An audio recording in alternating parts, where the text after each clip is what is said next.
ہمیں اور آپ کو اور دنیا کے سارے سماج کو چند باتوں کا خیال رکھنا ضروری ہے۔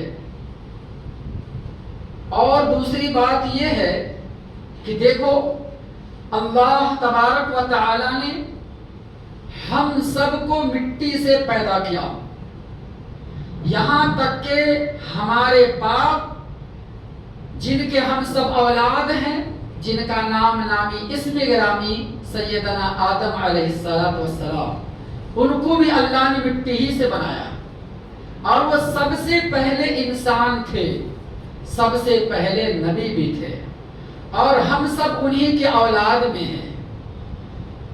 تو اللہ تعالیٰ نے تخلیق کے اعتبار سے، پیدائش کے اعتبار سے سب کی ایک ہی جڑ، ایک ہی بنیاد ہے، اور وہ ہے مٹی، اور وہ ہے بابا آدم۔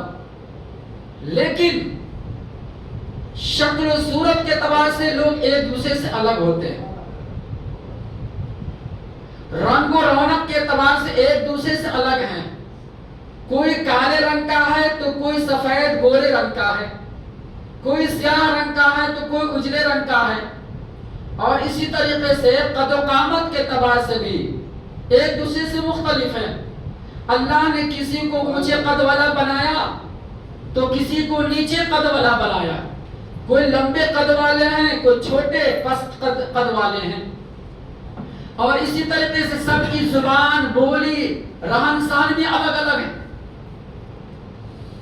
اللہ نے کسی کو دوسری زبان دیا، کسی کو دوسری زبان دیا، کوئی جو ہے مختلف زبان میں بات کرتے ہیں، کوئی الگ زبان بات کرتے ہیں، لیکن یہ ساری کی ساری چیزیں اللہ تعالیٰ نے اپنی حکمت کاملہ اور مصلحت کاملہ اور مصلحت کاملہ کے تحت بنایا ہے، جو ایک دوسرے سے جدا ہے۔ کوئی انسان کسی دوسرے انسان کے رنگ میں اور پورے طور پر اس کی سجاوٹ بناوٹ میں ملتا نہیں ہے، یہ فطری طور پر اللہ نے ایسا بنایا۔ لیکن اللہ تعالیٰ نے یہ بھی کہا کہ اے میرے بندو، یہ ساری کی ساری چیز ہم نے پیدا کیا ہے، لیکن دنیا میں نے تجھے بھیجا ہے کچھ شرائط کے ساتھ، کچھ کنڈیشن کے ساتھ۔ اس شرائط کنڈیشن پر اگر چلو گے تو یاد رکھو دنیا بھی کامیاب رہو گے، اور آخرت کے اندر بھی تیری کامیابی قدم چومے گی۔ دنیا میں بھی تم سرخرو رہو گے، دنیا میں بھی تم سربلندی رہو گے، اور قیامت کے دن اللہ تعالیٰ تجھے اپنی نعمت سے نوازے گا اور تم سب کو جنت میں داخل کرے گا۔ لیکن اگر اس شرط پر، اس کنڈیشن پر نہیں اترے تو اللہ دنیا میں بھی تیرے اوپر ذلت رسوائی چھا دے گا، ذلت رسوائی کے حقدار بن جاؤ گے، ذلیل و خوار ہو جاؤ گے، اور مرنے کے بعد آخرت کے دن اللہ تعالیٰ تجھے جہنم میں داخل کرے گا۔ تو آئیے میں یہ جاننے کی کوشش کرتا ہوں کہ ہم لوگوں کا گھر کا ماحول، دینی ماحول، اسلامی ماحول کیوں ہونا چاہیے، پہلی بات۔ اور دوسری بات، یہ اسلامی ماحول ہم کیسے بنائیں؟ ہماری یہ سماجی زندگی، ہماری یہ معاشرتی زندگی، ہمارے یہ گھروں کی زندگی، ہمارے یہ گھروں کا ماحول، دینی ماحول اور اسلامی ماحول کیوں؟ اس کی وجہ یہ ہے کہ دیکھو، اللہ تبارک و تعالیٰ نے ہم لوگوں کو دنیاوی زندگی گزارنے کے لیے اپنا ایک قانون اور ایک ضابطہ اتارا ہے، اور وہ قانون کیا ہے؟ قرآن مجید ہے۔ اور وہ قانون کیا ہے؟ نبی اکرم صلی اللہ علیہ وسلم کی تعلیمات، نبی اکرم صلی اللہ علیہ وسلم کے احادیث مبارکہ۔ بس یہی دو چیزیں ہیں جو قانون الہی کی شکل میں ہیں، ایک قانون الہی رب کے قرآن کی شکل میں، دوسرا قانون الہی نبی کے فرمان کی شکل میں، جسے ہم اور آپ دوسرے الفاظ میں قرآن حدیث کہتے ہیں۔ ان دو اصولوں پر، ان دو قانون پر اگر چلو گے تو کامیاب ہو جاؤ گے۔ بس اللہ نے کہہ دیا۔ قرآن مجید کہتا ہے، خود قرآن مجید کے بارے میں اللہ فرماتا إِنَّ هَذَا الْقُرْآنَ يَهْدِي لِلَّتِي هِيَ أَقْوَمُ۔ جو سورہ بنی اسرائیل کے آیت ہے، بے شک یہ قرآن ہم لوگوں کو سیدھا راستہ بتلاتا ہے، ہم لوگوں کو سیدھا رہنمائی کرتا ہے، ہم لوگوں کو چلنے پھرنے اٹھنے بیٹھنے اور زندگی گزارنے کا سلیقہ اور ڈھنگ بتلاتا ہے۔ اس آیت کریمہ سے پتہ چلا کہ قرآن ہمیں یہ بتلاتا ہے کہ دنیا کا سب سے بہترین کلچر کون سا۔ قرآن مجید ہمیں یہ بتلاتا ہے دنیا کی سب سے بہترین تہذیب کون سی۔ قرآن ہمیں یہ بتلاتا ہے دنیا کا سب سے بہترین انسان کون سا۔ قرآن ہمیں یہ بتلاتا ہے دنیا کا سب سے پاکیزہ معاشرہ کون سا۔ قرآن ہمیں یہ بتلاتا ہے دنیا کا سب سے نیک انسان کون سا۔ قرآن ہمیں یہ بتلاتا ہے کہ سب سے بہترین ہدایت، سب سے اچھی ہدایت جو جنت میں لے جانے والا راستہ وہ کون سا ہے۔ قرآن ہمیں بتلاتا ہے کہ دنیا میں کیسی زندگی گزارنی چاہیے اور کیسے نہیں گزارنی چاہیے۔ اس ساری کی ساری اللہ قرآن بیان کر دیا۔ اس کی وضاحت نبی اکرم صلی اللہ علیہ وسلم نے اپنے احادیث مبارکہ میں بیان کیا۔ اس وجہ سے ہم لوگوں کو ایسا ہی بیکار پیدا کر کے نہیں چھوڑا۔ اور ایک بات یاد رکھو، دنیا میں کوئی بھی چیز ایسی نہیں ہے جس کو اللہ نے بیکار بنایا ہو۔ نہیں نکمی کوئی چیز قدرت کے کارخانے میں جو بھی چیز ہے اس کا کوئی نہ کوئی فائدہ اور مقصد ضرور ہے۔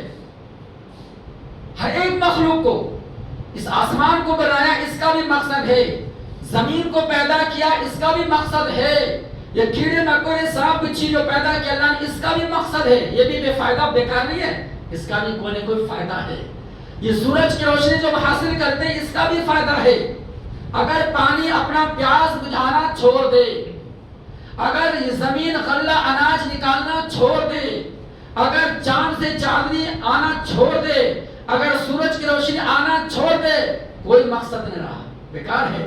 اسی طریقے سے اللہ نے انسان کو پیدا کیا، جنات کو پیدا کیا، اس کا بھی مقصد ہے۔ اگر انسان اپنے مقصد کو بھول جائے، اپنے مقصد میں ناکام ہو جائے، اپنے مقصد کو چھوڑ دے تو اس کا دنیا میں رہنا بظاہر چلتا پھرتا ہے لیکن بیکار ہے، خراب ہے، کوئی فائدہ نہیں۔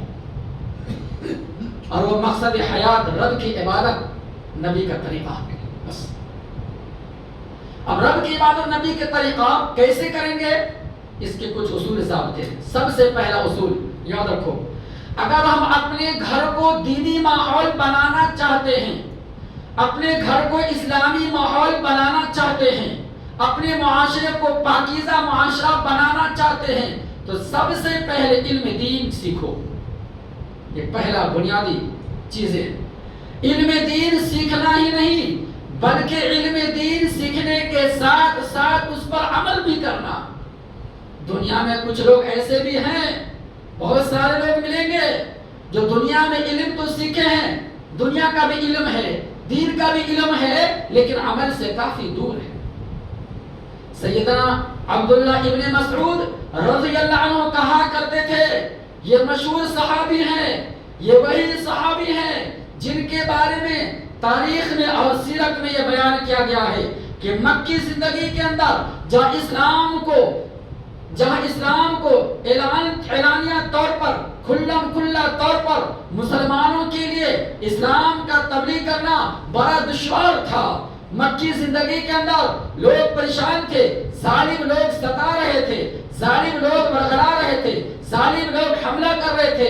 ایسے ماحول میں چوری چھپکے سے لوگ اسلام پر چل رہے تھے، لیکن اس کے باوجود سیدنا عبداللہ ابن مسعود رضی اللہ عنہ کو جب اللہ نے ہدایت سے سرفراز کیا اور اسلام کی دولت سے جب مالا مال ہو گئے، قرآن کی محبت ان کے دل میں بیٹھ گئی، نبی کی محبت ان کے دل میں بیٹھ گئی، اللہ کی محبت ان کے دل میں بیٹھ گئی، کلام الہی کی محبت ان کے دل میں جب بیٹھ گئی تو مکہ کے اندر خانہ کعبہ کے اندر جا کر کے بلند آواز سے قرآن مجید کی طرف شروع کی۔ یہ ابو لہب، یہ ابو جہل سب کے سب دورے دور آ گیا۔ یہ کیا ہو گیا؟ یہ کس کا کلام پڑھ رہے؟ وہ بھی آواز سے، کسی کا ڈر خوف نہیں کیا، صرف اللہ کا ڈر خوف تھا۔ بتاؤ، یہ وہی صحابی سب سے پہلے قرآن مجید کی تلاوت بلند آواز سے اگر کعبہ کے اندر کی ہے تو عبداللہ ابن مسعود رضی اللہ عنہ، ان کے بارے میں کہا گیا، خود نبی اکرم صلی اللہ علیہ وسلم کہتے ہیں کہ 4 صحابی سے، 4 لوگوں سے تم قرآن سیکھو۔ اللہ اکبر۔ ان میں ابو بکر رضی اللہ کا نام نہیں آیا، ان میں عمر بن خطاب رضی اللہ عنہ کا نام نہیں آیا، جبکہ امت کے سب سے افضل ترین انسان نبی کے بعد اگر کوئی ہے تو ابو بکر صدیق رضی اللہ عنہ، دوسرے نمبر پر ہے تو عمر فاروق رضی اللہ عنہ، تیسرے نمبر پر عثمان غنی، چوتھے نمبر علی رضی اللہ عنہ، لیکن چاروں خلفاء راشدین میں سے کسی کا نام نہیں۔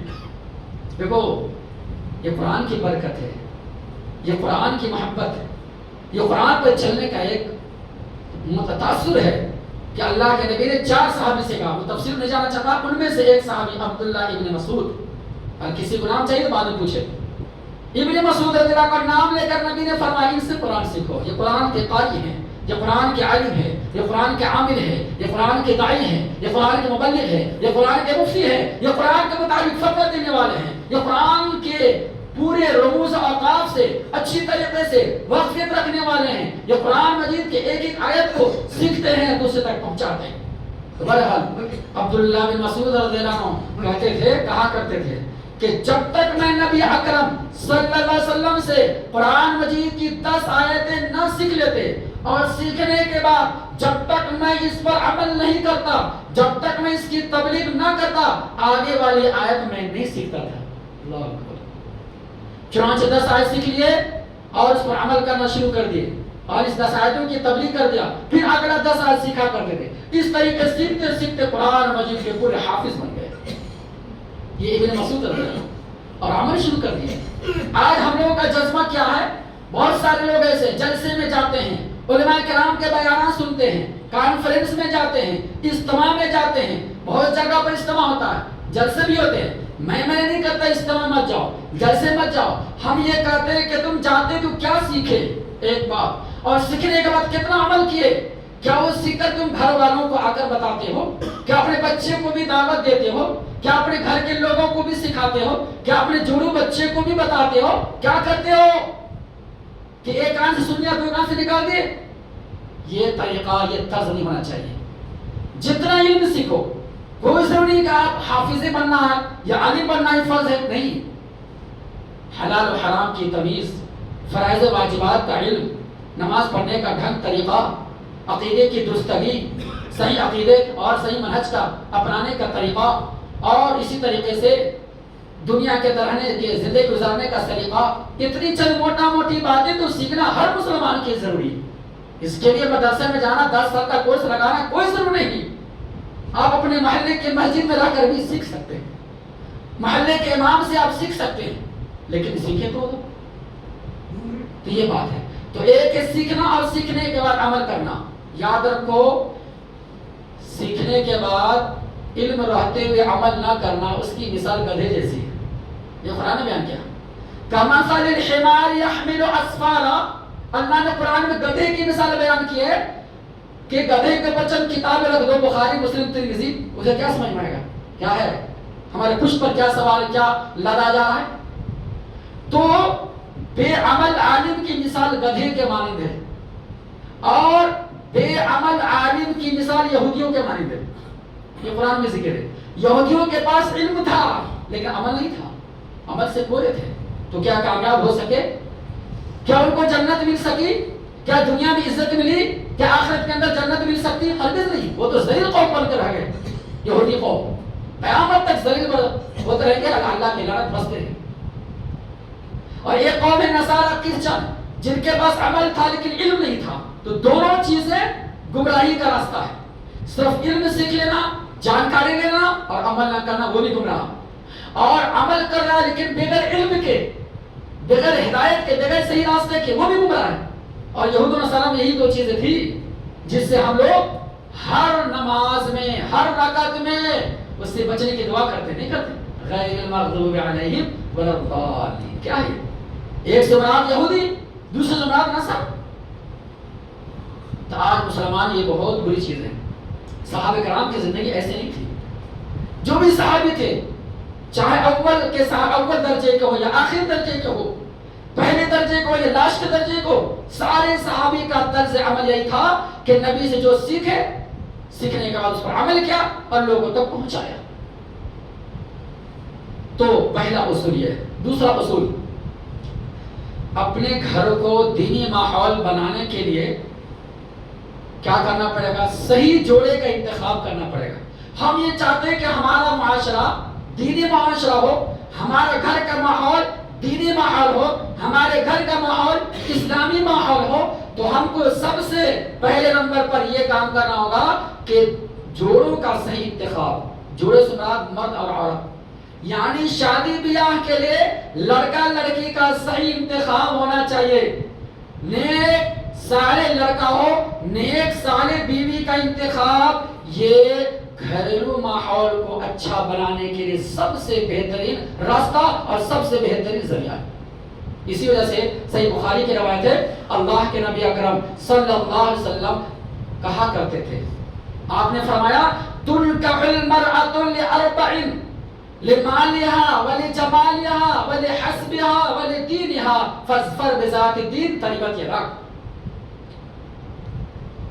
کہ لوگوں عام طور پر دنیا میں جو بھی انسان ہے عورتوں سے جب شادی کرتا ہے نا، چار چیزوں کی وجہ سے، چار بنیادی سبب ہے جس کی وجہ سے عورتوں سے لوگ شادی کرتے ہیں مرد حضرات۔ کیا ہے؟ پہلی بنیادی چیز لجمالہا، خوبصورتی کی وجہ سے، یعنی عورت کی خوبصورتی کو دیکھا جاتا ہے، ان کے حسن و جمال کو دیکھا جاتا ہے، ان کی سیرت کو نہیں دیکھتے، صورت کو ضرور دیکھیں گے۔ ارے منہ ہے گورا لیکن دل ہے کالا تو کیا فائدہ؟ صورت کے ساتھ ساتھ سیرت کو تو دیکھو۔ صرف چہرے پر جانے سے کچھ مسئلہ حل نہیں ہوتا۔ تو ایک وجہ تو یہ ہے خوبصورتی کی بنیاد پر، دوسری وجہ یہ ہے مال دولت کی بنیاد پر، تیسری وجہ یہ ہے حسب نسب کی بنیاد پر، خاندان کی بنیاد پر، ذات پات کی بنیاد پر، برادری کی بنیاد پر، اور چوتھے نمبر پہ دینداری کی بنیاد پر لوگ شادی کرتے ہیں۔ لیکن اللہ کے نبی آخر میں کیا فرمایا کہ دیندار والی عورت کو تم ترجیح دو، اسی کو اپناؤ، اسی میں تمہارے لیے خیر ہے، اسی میں تمہارے لیے بھلائی ہے۔ اگر دین والی عورت کو چھوڑ دو گے، محض پیسے کی بنیاد پر اگر شادی کرو گے، محض دولت کی بنیاد پر اگر شادی کرو گے، محض جو ہے خوبصورتی کی بنیاد پر اگر شادی کرو گے، محض صرف اور صرف جو ہے خاندان ذات پات کی بنیاد پر شادی کرو گے، تو تمہارے گھریلو ماحول اچھے نہیں ہو سکتے، دینی ماحول پیدا نہیں ہو سکتے۔ کتنے گھر ایسے ہیں جنہوں نے خوبصورتی کی بنیاد پر شادی، گھر گزر گیا، میاں بیوی میں طلاق پڑ گئی، کیوں؟ شوہر کی عزت نہیں کر سکی۔ ارے خوبصورتی ہے، چہرہ خوبصورت ہے، لیکن شوہر کی عزت نہیں دے سکی، شوہر کی خدمت نہیں کر سکی، شوہر کا کہنا نہیں مان سکی، شوہر کی باتوں پر نہیں چلے۔ اب کیا ہوا؟ باتوں بات میں غصہ آیا، طلاق دے دیے، دونوں کی زندگی گزر گئی۔ محض مال دولت کی بنیاد پر شادی کیا۔ کتنے ایسے ہیں جنہوں نے اپنے گھر والوں کے ساس سسر کی خدمت نہیں کی، دولت کی بنیاد پر چلے گئے، شوہر کی عزت نہیں کی، شوہر کا احترام نہیں کیا، شوہر کی بات نہیں مانی، وہ گھر اجڑ گیا۔ کتنے ایسے ہیں جنہوں نے ذات پات خاندان کی بنیاد پر شادی کی، گھر اجڑ گئے۔ لیکن اگر وہی دینداری ماحول ہے تو وہ گھر کا ماحول اسلامی ماحول اور دینداری ماحول پیدا ہوگا۔ آج جو عام طور پر جب بھی کسی کا شادی کا رشتہ جاتا ہے تو لڑکی والے سے پوچھتے ہیں لڑکی دیندار ہے یا نہیں، کتنی پڑھی لکھی ہے، کام کاج ماہر ہے یا نہیں، اور جو ہے کیا رنگ گورا کالا، یہ سب دیکھا جاتا ہے۔ لیکن وہی لڑکے والے سے نہیں پوچھتے۔ یہ بھی تو پوچھنا چاہیے لڑکے والے دیندار ہے یا نہیں، لڑکا صوم و صلاۃ کا پابند ہے یا نہیں، لڑکا صحیح راستے پہ چلنے والا، صحیح عقیدہ منہج والا ہے یا نہیں، اس کو نہیں دیکھتے، صرف لڑکی والے کو دیکھتے۔ اور دونوں طرف ہونا چاہیے، لڑکا بھی نیک ہو اور لڑکی بھی نیک ہو، لڑکا بھی صالح ہو، لڑکی بھی صالح ہونی چاہیے، لڑکے کا بھی صحیح عقیدہ ہونا چاہیے، لڑکی کا بھی صحیح عقیدہ ہونا چاہیے۔ جب دونوں کا ایمان پکا ہو، جب دونوں کا عقیدہ مضبوط ہو، جب دونوں دیندار ہوں گے، جب دونوں صحیح راستے پر چلیں گے، جب دونوں صوم و صلاۃ کے پابند ہوں گے، تو آگے چل کر گھر کا ماحول بھی صحیح ہوگا، دینی ماحول آئے گا۔ مستدرک حاکم ابن ماجہ کی ایک روایت، اللہ کے نبی اکرم صلی اللہ علیہ وسلم بیان فرماتے ہیں کہ دیکھو اللہ کے بندو، اگر تمہارے پاس کسی لڑکے کا رشتہ آئے شادی بیاہ کے تعلق سے، تو اگر وہ لڑکا دیندار ہے، ان کے اخلاق کو چیک کرو، ان کی دینداری کو عقیدے کو چیک کرو. اگر وہ لڑکا دیندار ہے, ان کے اخلاق صحیح ہے اور جو ہے صوم و صلات کے پابند ہے تو فوراً کا شادی کرا دو. لڑکی کے ولیوں سے کہا جا رہا کہ شادی کرا دو. اگر ایسا نہیں کرو گے وَإِن لَّمْ تَكُنْ فِتْنَةٌ فِي الْأَرْضِ وَفَسَادٌ كَبِيرٌ, کہ اگر ایسا نہیں کرو گے تو زمین میں بڑا فساد اور فتنہ خرابی پیدا ہو جائے گی. آج وہ چیزیں سب دنیا کے بعد پوچھا جا رہا ہے, لڑکا کیا کماتا, انجینئر ہے یا ڈاکٹر ہے, لائر ہے یا وکیل ہے, پیسے والا ہے یہاں نہیں, کروڑپتی یہاں نہیں.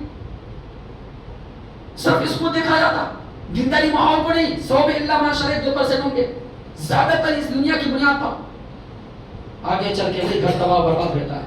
اسلام کے لیے بڑی خطرناک چیز ہوتی ہے.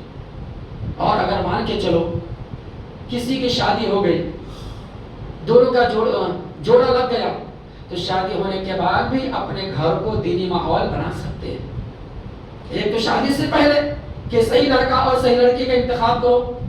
اگر نہ ہو سکا شادی ہو گئی اس کے بعد بھی تو اسلامی ماحول بناؤ.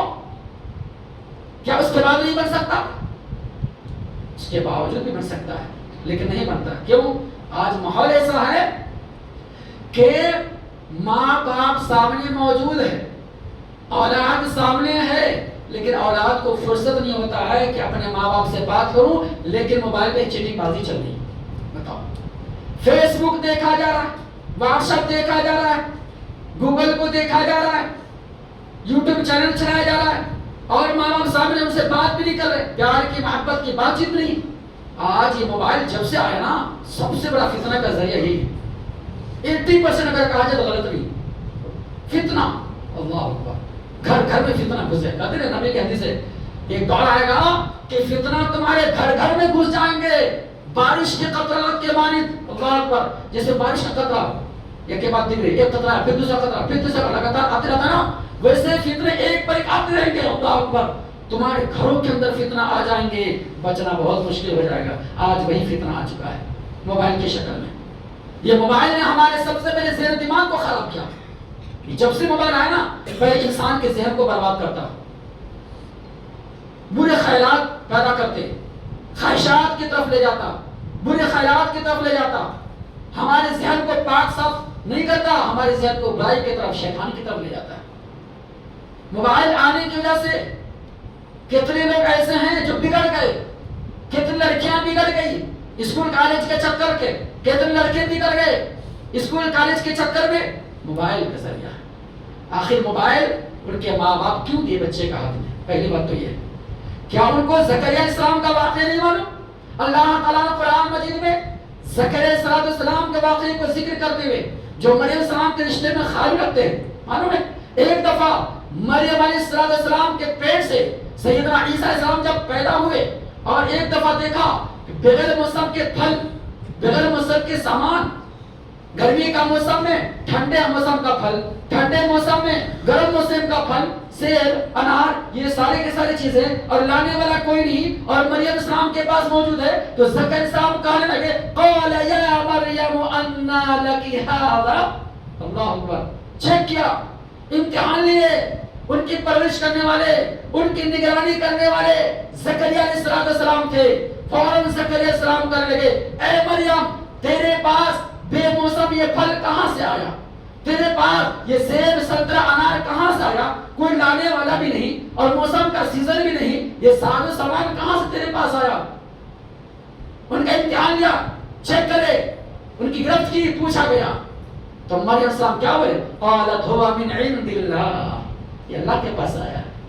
اللہ نے قدرتی تو ہم کو دیا ہے. کیا آج بچے کا ماں باپ اس طریقے سے تربیت کر رہے ہیں؟ کیا آج بچے کے ماں باپ گارجین اولاد کے بارے میں اس طریقے سے نگرانی کر رہے ہیں جو زکریا علیہ السلام نے کیا؟ کہاں ہے ماحول؟ کہاں ہے دینی ماحول؟ کہاں ہے اسلامی ماحول؟ یہاں صبح سے شام تک کالج کو کیا بچہ پڑھنے کے, لڑکی اور لڑکا ہو, صبح سے شام 8 گھنٹہ باہر ہے, غائب ہے, کچھ آتا پتا نہیں ہے, بیچ میں کیسے ہے, کس حالت میں, کدھر جاتا, کہاں بیٹھتا ہے, کس کے ساتھ کھیلتا ہے, کون کس کی صحبت میں رہتا ہے, کس کی صحبت میں ہماری اولاد آتی ہے. کبھی پوچھ گچھ کیے؟ کبھی اس کے بارے میں پتہ کیے؟ تو کیا بچہ نہیں بگڑے گا؟ گھر کا ماحول خراب نہیں ہوگا؟ یہی سے خراب ہوگا. تو موبائل اور اسکول کالج. ہم یہ نہیں بول رہے کہ اسکول کالج کی پڑھائی مت کر رہا ہو، پڑھائی کرو لیکن شریعت کے دائرے میں رہ کر، اصول کے دائرے میں رہ کر، اور دنیا کے پڑھائی سے زیادہ دین کی پڑھائی، اس کی اہمیت دو، اس کی فوقیت دو. ایک مسلمان کا بچہ تھا، میں نے اسے پوچھا، بالکل دین سے بہت دور تھا، جاہل. میں پوچھا اچھا یہ بتاؤ ہمارے نبی کا نام کیا تھا؟ تو کیا بولے؟ حضور پاک صلی اللہ علیہ وسلم. ارے جن مسلمان کو ہمارے نبی کا نبی نام معلوم نہیں ہے، وہ مسلمان بیچارہ کیا کلمہ بولے؟ کلمہ پڑھو تو کلمہ بھی آدمی، تو کلمے کا ترجمہ بولے وہ بھی معلوم نہیں. اب مسلمان ہے، کیسے کامیابی ملے گی بھائی؟ کیسے ہمارا گھر دینی ماحول بنے گا؟ محمد رسول اللہ صلی اللہ علیہ وسلم کا ہم کلمہ پڑھنے والے اور اس نبی کا نام بھی یاد نہ ہو، کیسے مسلمان؟ کہتے حضور پاک صلی اللہ علیہ وسلم، یہ نام تھوڑی.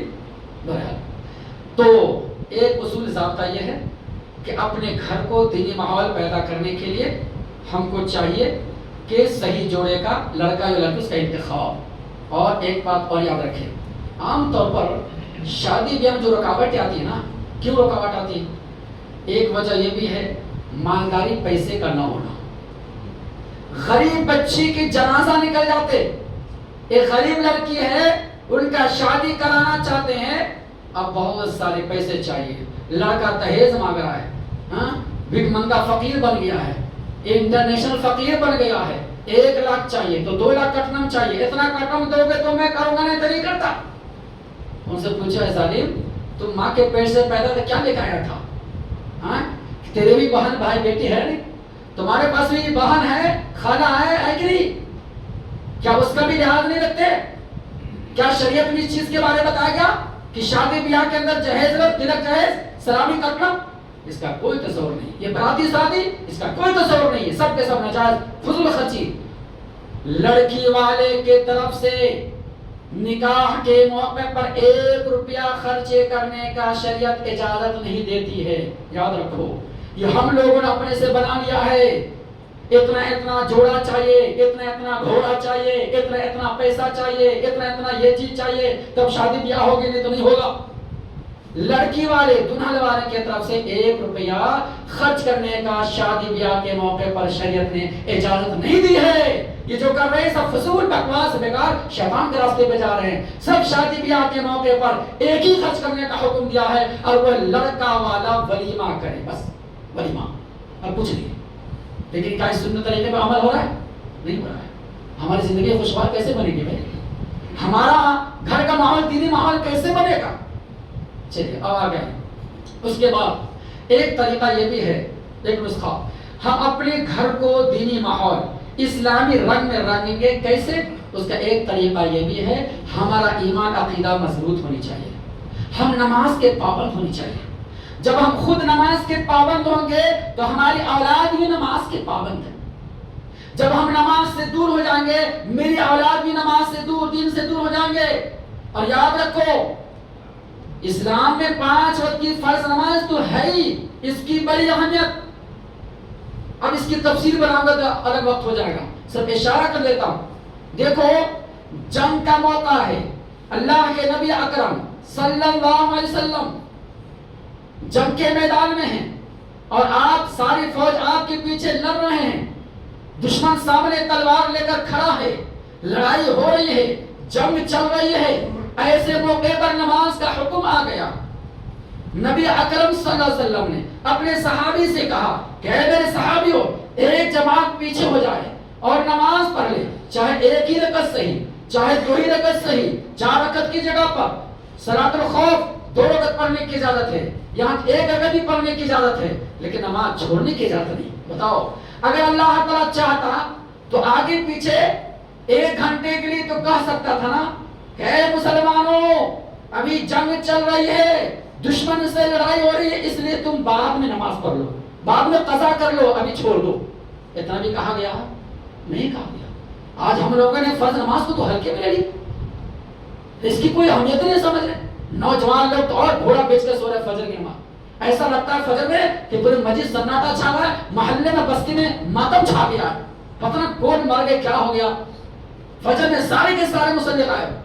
ہر مسجد کا یہ حال ہے، صرف اسی مسجد کا نہیں، 99% مسجد کا یہ حال ہے. فجر میں سب غائب. جبکہ اصلی نمازی کی پہچان عشاء اور فجر میں جماعت سے آنا. اصلی میں بار بار کرتا ہوں. کیوں؟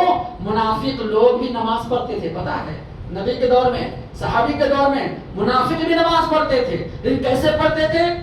یخادعون اللہ وهو خادعهم، اور وہ اللہ کو دھوکہ دیتے تھے. نماز میں کھڑے ہوتے لیکن بڑی سستی سے، کاہلی سے ایک بار، اور نماز پڑھتے تو پابندی سے، جماعت کے ساتھ نہیں، بس 2-3 وقت کا پڑھ لیا اور عشاء کی نماز تو بالکل چھوڑ دیا. نہیں آتے تھے منافق لوگ. تو اللہ کے نبی کی حدیث بھی ہے، صحیح حدیث صحیح مسلم میں، کہ اگر کوئی عشاء اور فجر میں روزانہ نہیں آتا، چلو کبھی کبھار کا مسئلہ لگے، ہوتا ہے مجبوری، نیند لگے، بات لگے، اگر روزانہ عشاء فجر میں نماز کو نہیں آتا ہے، جان بوجھ کے سوئے رہتا ہے چھوڑ کر کے، یاد رکھو منافق ہے، منافق ہے. اور منافق کی بڑی سخت سزا، ان المنافقین فی الدرک الاسفل من النار. ایک ہوتا ہے عملی نفاق، ایک ہوتا ہے اعتقادی نفاق. جو بھی ہو یہ گناہ کبیرہ ہے، یہ حرام ہے، یہ ناجائز ہے.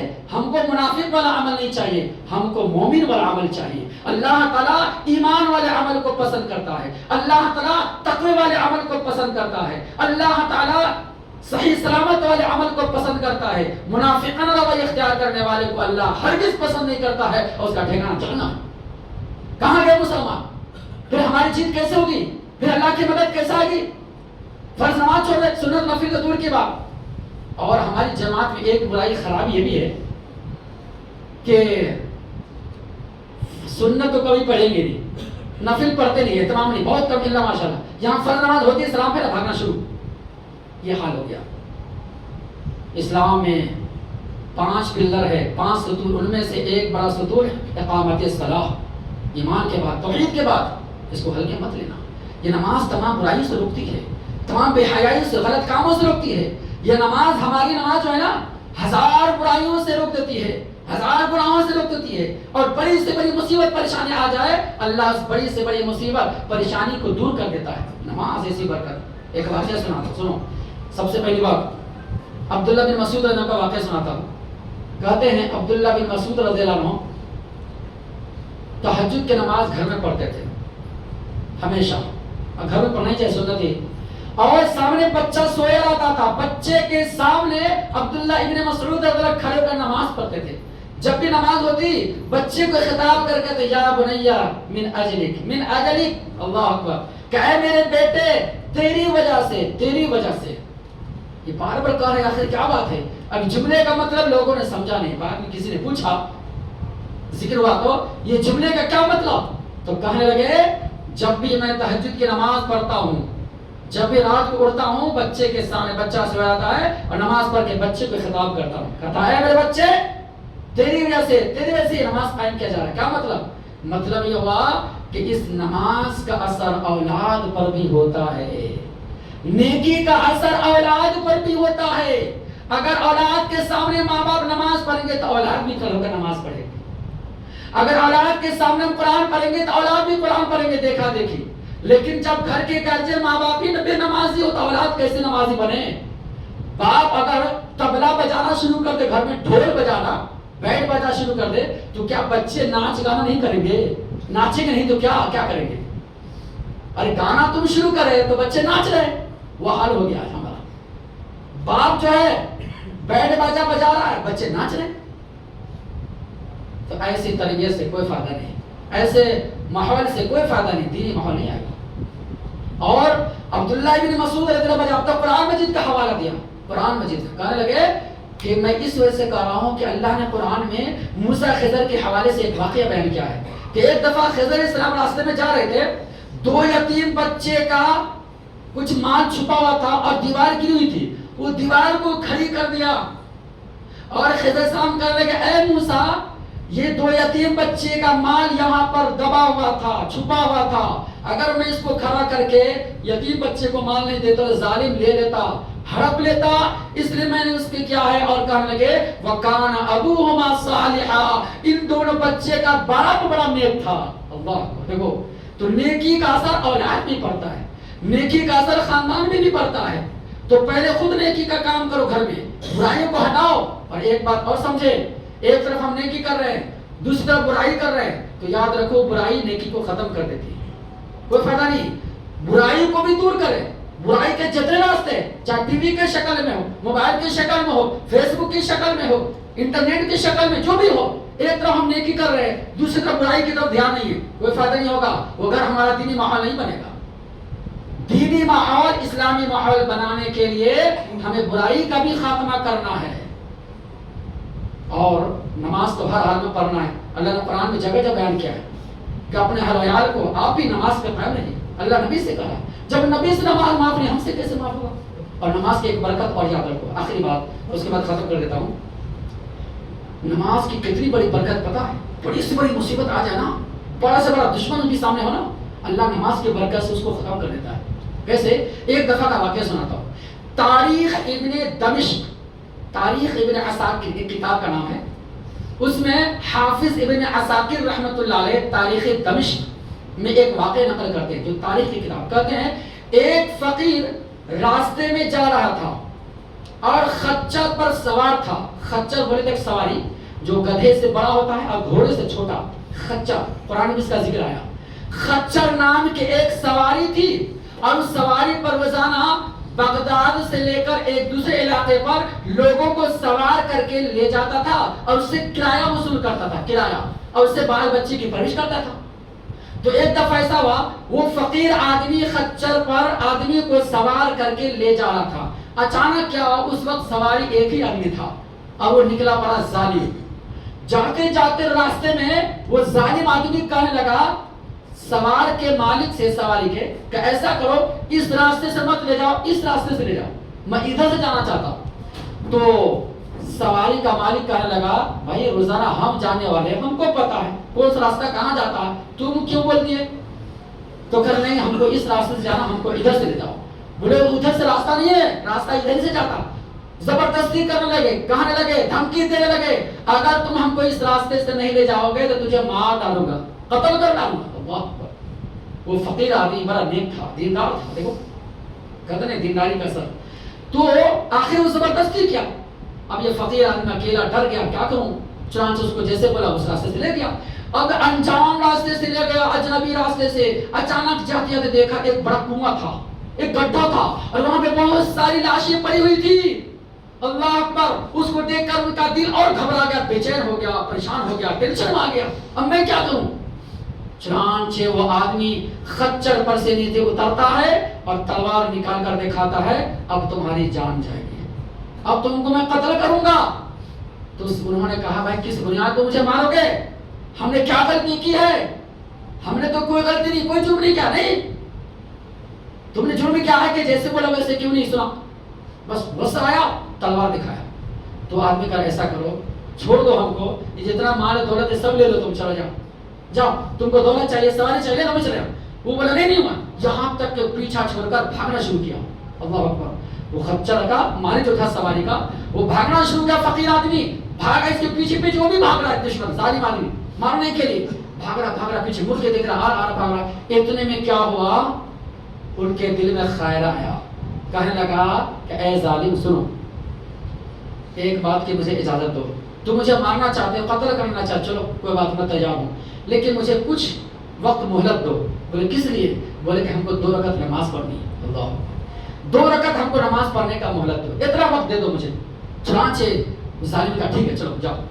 نماز پڑھنے لگا. نماز پڑھنے کے بعد اللہ سے دعا کرنے لگی. اب جیسے نماز شروع کر رہا ہے, ان کی زبان سے قرآن مجید کی تلاوت نہیں آ رہی, کیونکہ گھبرایا ہوا ہے نا, پریشان ہے, بے چین ہے. اب آدمی ٹینشن میں ہے, پریشان میں, تو کیسے پڑھے گا, سکون مل سکتا ہے؟ قرآن مجید کی آیت پڑھنا چاہتے ہیں, زبان پہ نہیں نکل رہا ہے, پریشانی ٹینشن میں آ کر. اتنے میں اللہ کی طرف سے اس کی زبان پر ایک آیت جاری کر دیا, قرآن مجید کی آیت, اَمَّن يُجِيبُ الْمُضْطَرَّ إِذَا دَعَاهُ وَيَكْشِفُ السُّوءَ. کون ہے جو لاچارگی کی حالت میں, بے بسی کی حالت میں, بے کسی کی حالت میں, کمزوری, پریشانی اور ٹینشن کی حالت میں اللہ کو فریاد کرے اور اللہ تعالیٰ ان کی فریاد کو سننے والا. اللہ اکبر. جیسی زبان پہ جاری ہوا, اچانک کیا پیچھے مڑ کر دیکھتا ہے تو ایک آدمی تلوار لیے ہوئے